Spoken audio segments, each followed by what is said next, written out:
Bienvenue dans cette nouvelle vidéo. Dans cette vidéo, on va voir comment déterminer la résistance équivalente pour un circuit constitué de plusieurs résistances. Mais avant ça, on va voir la fonction d'une résistance. Pourquoi on utilise une résistance dans un circuit électrique? On va prendre un circuit électrique constitué d'une source de tension, d'une résistance R et d'un interrupteur K. On va lier ces éléments pour avoir un circuit électrique. On va fermer l'interrupteur K. Un courant passe à la résistance I. On va voir l'influence de la valeur de la résistance sur le courant électrique. On va prendre un tableau. On va prendre des valeurs de la résistance et on va mesurer le courant I. Pour la tension, on va prendre une valeur constante, 10 volts.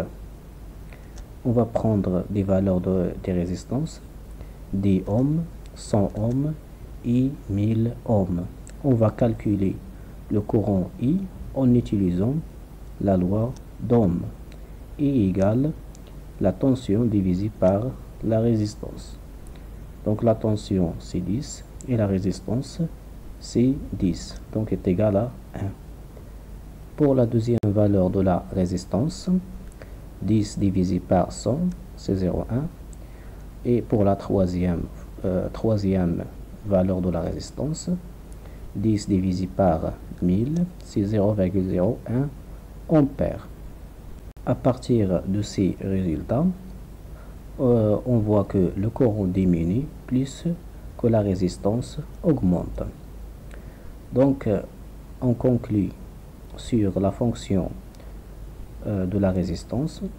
Elle permet de limiter l'intensité du courant électrique. La limitation de l'intensité du courant pour protéger les composants électroniques qui fonctionnent avec un petit courant. Par exemple, une diode électroluminescente. Maintenant, on passe à l'association de résistance. On a trois types d'associations. La première, c'est association serrée. La deuxième, association parallèle. Et la troisième, c'est association mixte. Une association mixte, c'est un circuit constitué de résistances associées en série et en parallèle. La première association, c'est l'association serrée. On va prendre des résistances R1, R2 et R3.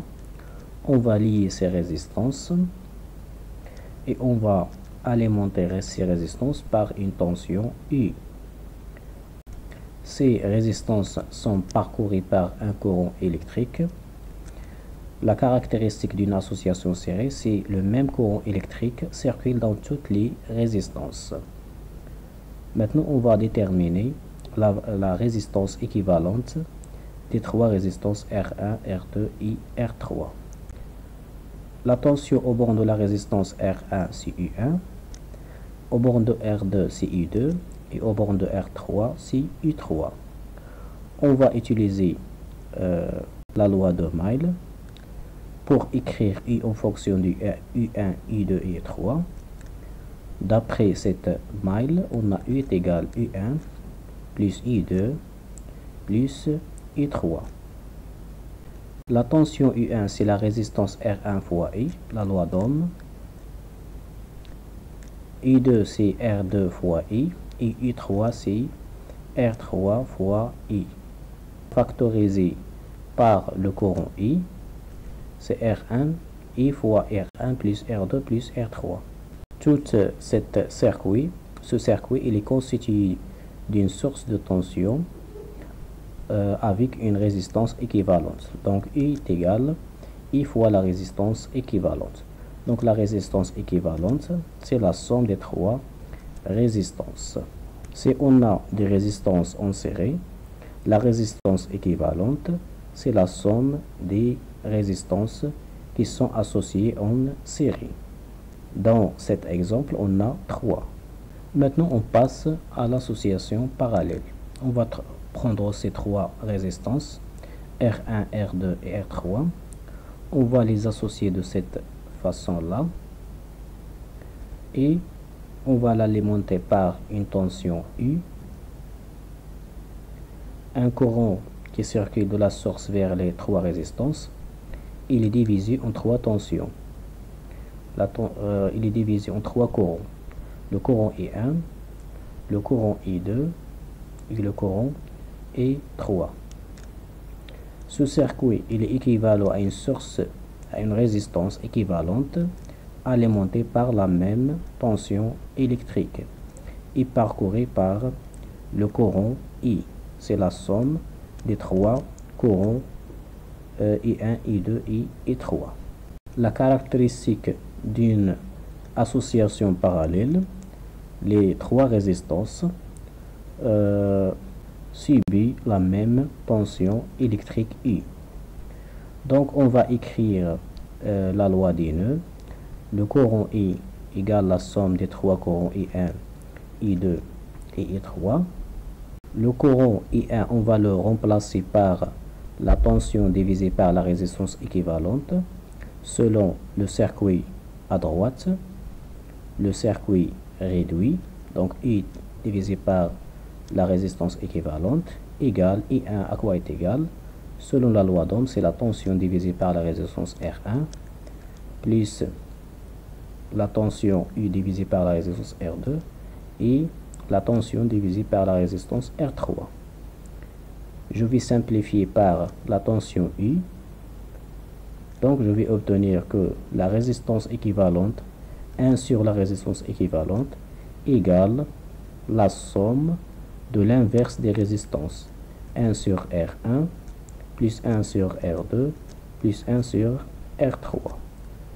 Pour une association parallèle, l'inverse de la résistance équivalente égale l'inverse des résistances qui sont en parallèle. Pour l'association mixte, on a ici 4 résistances, R1, R2, R3 et R4. On va déterminer la résistance équivalente. Pour la procédure, comment on va faire? On va commencer à associer les résistances du côté inverse de la source. On a la source à gauche, on va commencer d'associer les résistances à droite.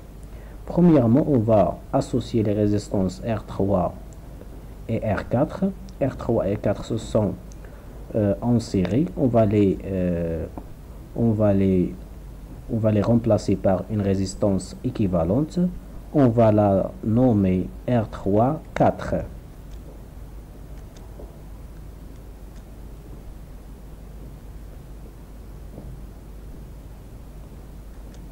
Donc, à quoi est égal R3 4? Il est constitué de deux résistances R3 et R4 qui sont en série. Donc, R3 et R4 est égal R3 plus R4. On va calculer R3 4. On a R3 est égal à 1 kilo ohm et R4 aussi 1 kilo ohm. Donc, 1 plus 1 est égal à 2 kilo ohm. Maintenant, on a la résistance R3-4 avec la résistance R2. Ces deux résistances sont en parallèle. On va les associer à une seule résistance. Je vais la nommer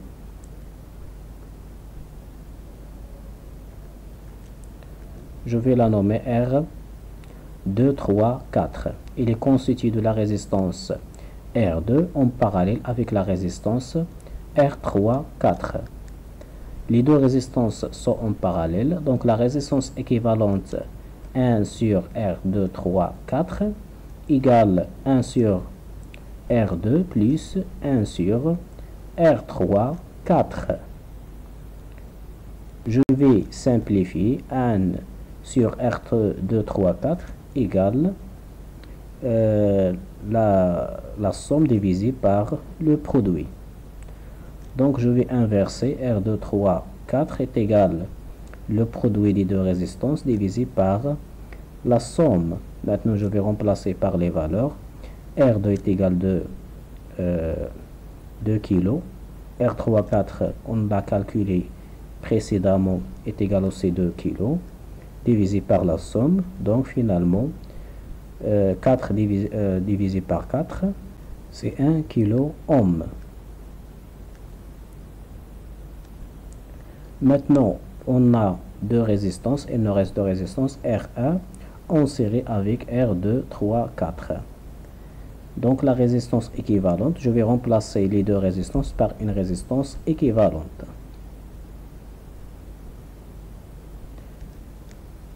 Je vais la nommer R équivalente. Donc les deux résistances R1 et R2, 3, 4 sont en série.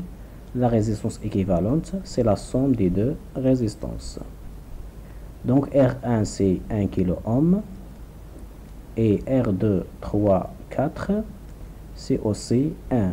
Donc la somme c'est 2 kilo ohm.